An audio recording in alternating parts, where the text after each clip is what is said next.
All right, so on the soprano line, let's have flute 1, trumpet 1, guitar, clarinet 1, oboe 1, and alto 1.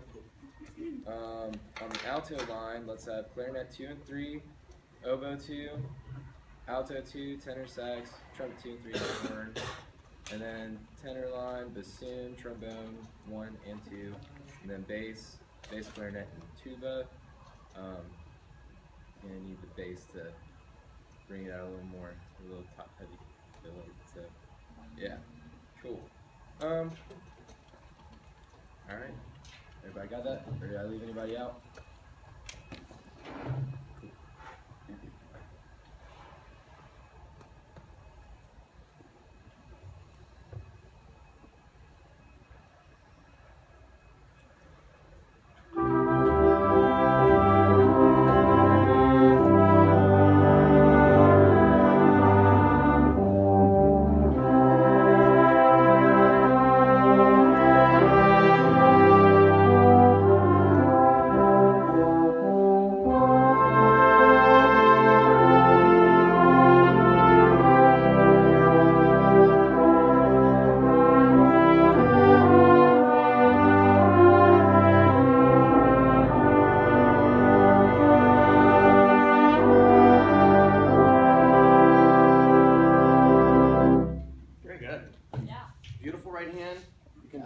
From the tip, I think you can grip the baton a little bit less. Okay. I think it's a little bit weaponly.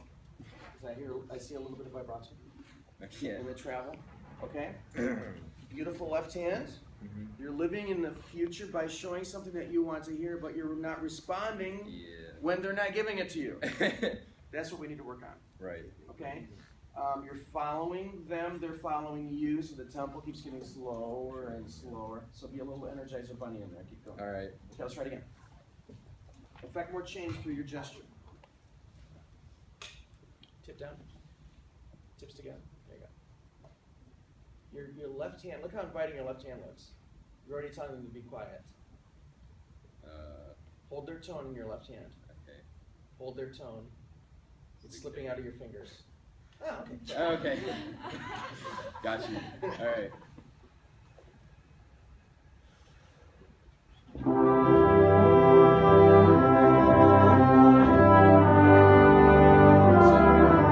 feet even. We're a little bit adversarial. Sorry.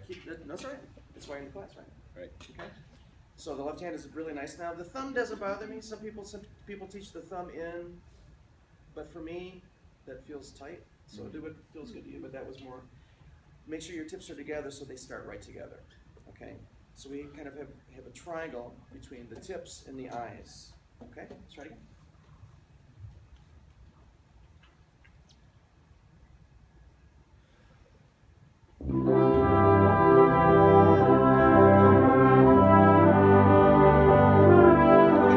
So that's a great place for gesture syncopation, isn't it? Biadi, biadi, depending on how you want the sound to be, but a little bit of a on beat 2 there. Wouldn't that be fun? Yeah. Okay, cool. Let's try that. Okay. Left hand is holding their tone. Holding their tone. Their tone is like honey. Their tone is honey. Honey. Honey. Okay, like a spoonful of honey. It's dripping out. It's going. Goodbye. Is it good? So hold their tone in your left. There you go. Okay. That's inviting them to play. That's a nice way to start. That's a nice set kind of position. Okay. Good.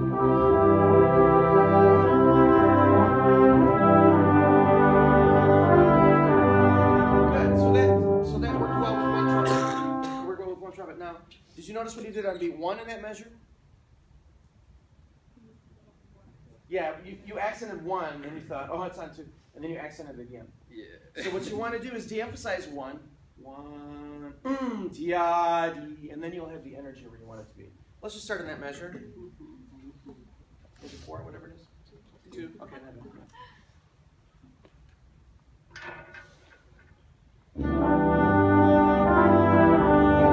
And then what you can do with me is conduct more from the tip.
You're doing a lot of things very, very well. Thank you. It's very good. Now, if you play for a conductor who counts with his or her mouth as they're conducting, how does that make you feel as a player? Spoon feeding, like, I guess it kind of suggests that they don't know how, even though that's not really what I'm saying. I just kind of do it for myself in a way. That's kind of, yeah. I wouldn't. Yeah. I would call that an idiosyncrasy, because that's not going to help them at all. It's going to make them wonder, does he know where he is, or does he have to count out loud to know where's one? Yeah. That's what they're thinking right now. Okay, great. Comments, please. Nice job. So knowing the band director that you came from, I think that has a lot to do with your conducting. Like you portray Sigmund's conducting really well, which helps. But the one thing is like, as you go further, you kind of get higher with your conducting. So one thing that can help with that is just like, until you really get used to where your if piece is, just use a stand or a table or something just to be aware of exactly where it is. Good. Whenever you look at us, it's right. You can be able to know what you're feeling, but the issue with that, we're only doing it 10% of the time. Most of the time you're looking at your score, so it kind of makes me be like, well, if he's not looking around at us, then I guess I'll just look down at my score, and then it kind of detracts from us trying to follow you.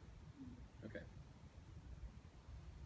I think sometimes you're thinking like while you're conducting like down in CPU's turning. and you know it. You know it's engraved into your head, and you just have to trust yourself that you know it, because you've got so many other things that you have to worry about other than down and out and up. So. Okay. I think it's only because I'm sitting like right here, but it looks like at times that you're going like out when you go down, like at like a downward angle. So just Okay. Something to help with keeping your hand like this, especially at the beginning. If you put, like, I don't know if you have a golf ball or anything like that, or a tennis ball or something. If you put that in your hand and then only let your hand move a little bit when you're trying to affect change, then that will help the person. Cool. Okay.